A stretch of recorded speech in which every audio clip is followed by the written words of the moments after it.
get it.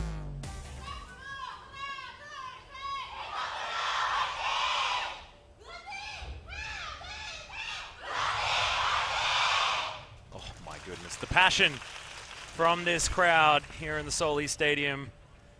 As we move to Volskaya and LW Blue, hopefully the booth is as soundproof as we think it is, Wolf, because otherwise that could have been a little bit demoralizing. Well, you know, you might feel the ground shake as you feel the Lunatic-Hai fans cheer and stamp their feet in the stands here.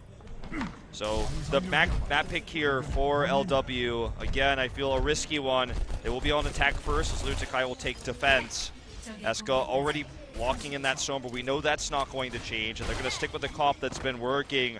The difference between Tracer play between Guido and Sabilby, it's been more defensive play from Guido, who's trying to punish the aggressive play of Giannis and Meko, whereas, unfortunately for Sabilby, his aggressive style isn't working when there's no peel, when Giannis is going down first in many of these fights. Sabilby isn't able to find those back targets, and with the accuracy of Ryu Jae-hong and Toby, who's so good in the 1v1s, even against Tracer, his more aggressive flanking style hasn't been very successful. They're going to stick with that. They're going to have Flower on the Genji, and they're going to have Pine flexing over to that Soldier. We've seen him play so many times. Yeah, it's such an aggressive composition coming out from LW Blue. Try and get as much damage in there as they possibly can. Exactly right. So whether they are going to be able to get there, whether it's going to be relying on ult charge or whether they just want to try and surprise Lunatic-Hai right now. Well, this has been a style to take the high ground here and go around against Sombra play. LW Blue actually made this style. This is their own style, and they invented it. Others have popularized it. This is their trademark push. They're going to try to make this work. Sabilby already with the pick on the Jae-hong finally gets that back pick he was looking for. Yeah, that actually could be very, very important here as they have taken claim to this all over to the side, which has been so important. The hacked health pack definitely there for Eska, who throws in the EMP. And Miro is able to get Sabilby as he can't dash around. Guido gets the mech. Lunatic-Hai should be able to hold on here. Yep, Giannis just going to suicide there. Toby gets the technical kill. Better for his KDA, I suppose. Eska won't be so lucky to get that finishing blow there. Okay, we'll see whether LW Blue actually decide to change up the composition at all. Flower, he's extraordinarily low. That's 5 health. Yeah, you just want to build up the support ultimates a little bit faster. That's why he's not going to go in. So you're going to give that faster sound barrier to Gambler. And Eska nearly with that EMP here would be a huge tool for them. They're about to have 6 ultimates for the defense. Guido gets himself round the side. LW Blue throw in that sound barrier that you were talking about being built up. They're still losing their health bars very, very quickly. Guido almost untouches. Miro grabs himself a double. Make that a triple. This guy, when it comes to finals time, when it comes to clutch moments, it's all about Miro for Lunatic-Hai. And, you know, we make the joke, or the X6 run it down left, but it feels like LW Blue is trying to run it down right. And they've done it every single time here. This push that they trademarked feels so obvious to Lunatic-Hai. They prepared against this potential push. They know how to deal with it. And in that choke point, Miro is there to do the AoE damage. They didn't have to use any ultimates there to defend besides Eska's EMP, which is going to have another one here right now. Yeah, Flowers actually, yep, discorded and destroyed. That was actually the fire grenade. He's going to have to go back home. Oh man, this feels bad for LW Blue, having to spend so much time regrouping. Now they, I guess, do have a few ultimates, but you look over the side of Lunatic-Hai, there are a lot of blue circles that they have available to them. Just the sound barrier that Toby's working towards. You know how quickly he can build that one up as well. Yeah, especially because he's so accurate on the hero. All right, we're going to run it down right again, this time only with the dive here of the Tracer, the Winston. Looking for the upper high ground pick onto the Ana player. But Eska's ready for the EMP. It's a good one. Yeah, throws that one through. Good barrier timing there from Giannis. Does manage to get that one down just before it came in, so it didn't even get broken, but doesn't actually matter as Lunatic-Hai able to get so many of these kills. Gambler just launches himself over the side as LW Blue desperately want to have another opportunity to get this push done. It's looking more and more like a full hold here for Lunatic-Hai. Yeah, Sabilby scratching his shoulder there, frustrated, unable to find anything. This flanking style here, and Lunatic-Hai is just meeting them head on. The only flank for them really is Eska coming around the backside, hitting those EMPs when they get into that narrow choke point. Sombra play countered by this back in the past, but right now it looks much stronger because of the narrow corridors that LW Blue are trying to force here on the running down right side. Oh, Flower, close to getting knocked off the edge as Yanis is able to grab at least the first kill onto Toby. Dragonblade comes in, it's almost all invested into this Monkey who just primal rages. Not going to be able to get anything done with that big sword as Miro's even able to get the kill onto Flower. King Kong doesn't care about your samurai sword, buddy. The barrier comes in, LW Blue are able to get a few kills back now, so the mech is going to fall and they do finally get themselves onto the point. In overtime here, the kill onto Eska early on was quite huge. He was the first to fall in this fight, couldn't build the EMP. Looks like they're willing to just let this go. They don't have the ultimates to stall time like we saw on Ike involved, so they will just back off and regroup here. LW Blue had to use a lot of resources to take this, and they have the smallest time bank possible here of 4 minutes granted. They want it in overtime. So Lunatic-Hai, they wanted the full hold obviously, but they got the next best thing. Yep, so Lunatic-Hai back on the defense once again. We'll see whether they are going to change up any compositions, anything like that. Looks like they're pretty happy with what's going on, as already LW Blue trying to get this high ground position. Echo just peeling the moment. Echo's hacked here, of course, will be falling out of the mech quite soon. This looks like this is going to be the first push held. Yep. They've got a lot of time here to do some eco pushes, build up those 6 ultimates. That was basically just an EMP that Eska used. Said, all right, everyone just kill them all.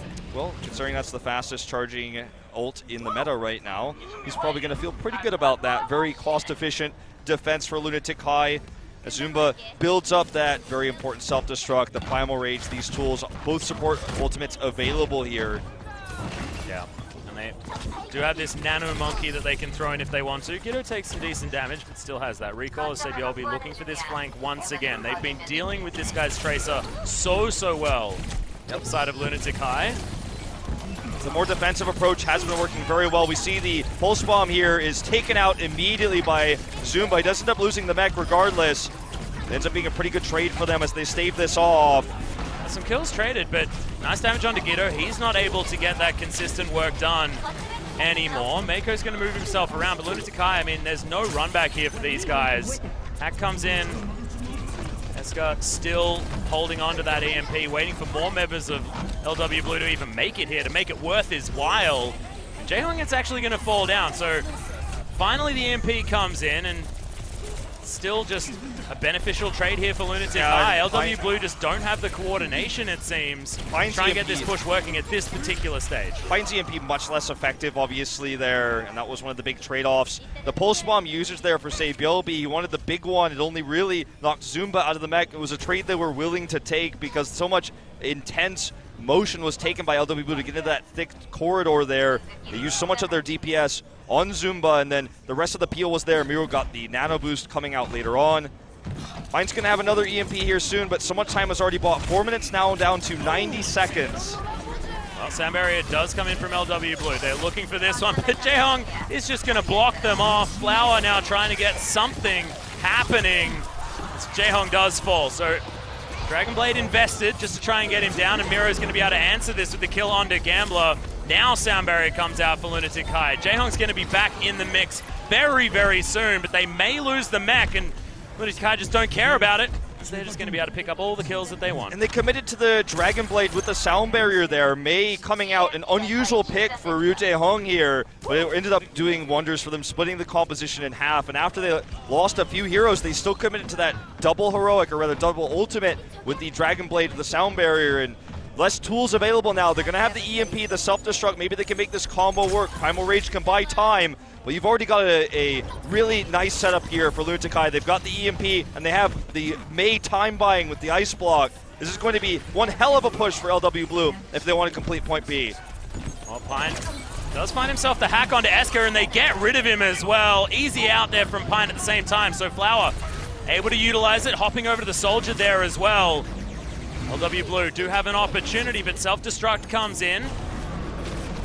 Echo going to try and jump back into that mech. Zumba is going to be able to grab that. Skiddo picks up the kill in the end, so no Diva. But LW Blue are able to get some of these kills in. Miro, very healthy, but he's losing that health bar very quickly. Didn't get to use a self-destruct either. He had it available, but he lost his mech right at 99.999% right there. He's going to have to wait for the respawn here. They need to buy time. Toby's already dead. This could be the cap. They are picking this one up. Yeah, Eska used the invisibility to try and get the work done, as now we've got an ice block sitting on this point. Remember, we talk about these runbacks all the time, and LW Blue needs to make quick work of this as everyone is jumping back and forth. The Diva gets his way back, but they boop him off. And finally, you do actually have Toby jumping back onto this point. Miro survives for a little bit of time, but the barrier's not enough to save him. Blizzard's available. They need to buy some time to use it here. Guido can come in and delay a little bit longer. Jaehyung wants to use that Blizzard really effectively here. How are Lunatic-Hai so good at these staggered engages? Jaehyung gets himself in there. Good timing on the ice block as well, as Guido grabs the pick onto Pine. Every pick is so important, as Flower does punish Jaehyung, but Guido's still there getting the work done. Yanis eventually answers, and the mech falls on the side of Zumba, who eventually goes down. But this is so close to capping for LW Blue, who are looking for the completion. Mako takes down Toby, but it's still being held on to. It's buying a lot more time. You're buying enough time for that Mei to respawn. Taken out here. Actually, this time he went back onto the Soldier. Wanted to have the swap here. Guido's buying so much time. This is insane. Yeah, Zumba jumps his way on and doesn't even get booped, as he does have that charge forward. And here comes the EMP. This could be the defense. So good at this. It is just ludicrous. Gambler's able to get some of these kills, and finally the cap comes in. You dare to believe every time it goes into overtime on a Lunatic-Hai defense, you think, how is this so difficult for this team to cap? But finally, it's LW Blue that's able to get the 2 points on Assault on Volskaya. Not a whole lot of smiles on the faces of Luxury Watch Blue, knowing they had to do this in overtime. And with ult advantages and also kill advantages in that initial fight, they struggled so much. You could feel the frustration there. They buy themselves more time in this tournament with this second cap here. Going to make it a lot tougher for Luxury Watch Blue, or sorry, for Lunatic-Hai. Too many L's here in this Specify. But Lunatic-Hai can't feel too bad about this one. They had a really solid defense there. Also forced the overtime capture on point A. If they can just do a little bit better, they'll go into the tiebreaker rounds with an advantage. Really cool to see Jaehyung swap into the Mei, though. Did a lot of work there with the Blizzard especially. Almost secured them the defense. Yeah, it was very cute. Also loved his first initial wall. Created a really horrible time for Flower on his Genji. He actually immediately switched off that as soon as he saw the Mei. Now LW Blue setting up for their defense. Going to be a similar one here. Yeah. Flower on the Soldier, though, and Pine will be running the Sombra, so it's going to be the triple DPS solo support Gambler here. Could argue Pine's a pseudo support with the health packs he'll be giving his teammates. Taking a little bit different of an approach with how they flex it, whereas Lunatic-Hai keeps Eska, who's normally the Soldier player, on the Sombra, so brings the 2-2-2. Don't think Zumba will be sticking with the McCree, but I'd love to see it. On attack, I just don't ever want to talk about attack compositions until they're actually moving out. Well, you know, because we get trolled so often. That we do. My heart is easily broken when it comes to some of these hero picks. So let's see how hyper-aggressive, say, Bilby wants to be with Giannis, especially now that they only have the solo support. Will Giannis get burned down first in these fights? Well, they're running it down right, Wolf. Yes. Got some health pack hacks coming in from Eska, just trying to build that EMP as quickly as possible. But it looks like Lunatic-Hai setting themselves up and moving far more as a unit than we saw from LW Blue. Okay, first pick is onto Giannis here already. As expected, this really good defensive usage here of target selection by Lunatic-Hai to punish him when he dives in. Mira's positioning is just so fantastically good as well, as LW Blue are the ones that are able to grab some picks. The support cast all falling for Lunatic-Hai, and they're going to have to go back to the drawing board. This triple DPS actually working for LW Blue quite nicely if they can get to that backline effectively. So they certainly showed that they can. Yeah, they definitely had a better run of it this time with the triple DPS. Pine's holding on to that very important EMP. Eska finds himself only at 31%. More difficult to pull this off on attack, as you don't have the benefit of those health packs your teammates are using non-stop. So, you know, only 3 minutes we're talking about here. LW Blue certainly could pull off the full hold if something doesn't change here for Lunatic-Hai. Here's going to be the EMP attempt. No real grouping, though, for Lunatic-Hai, so it's struggling to find the right angle, trying to find an opportunity. Guido actually looking for this, but Sabiolbi's going to stop him from being able to do too much. Giannis is in here, and look at the space that Guido's buying for his team.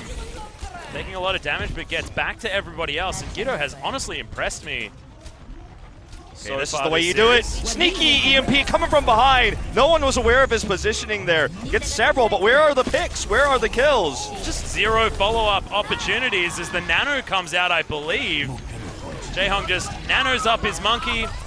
He's going to be able to get some work done. Giannis is able to at least answer with that one, but look at Miro. He takes down Flower. Eska deals with Mako. Teleports into that pulse bomb, unfortunately, with the translocator there. Unlucky. Yeah, that's an unfortunate one. Trust Eska. Trust Eska. Just Eska things, man.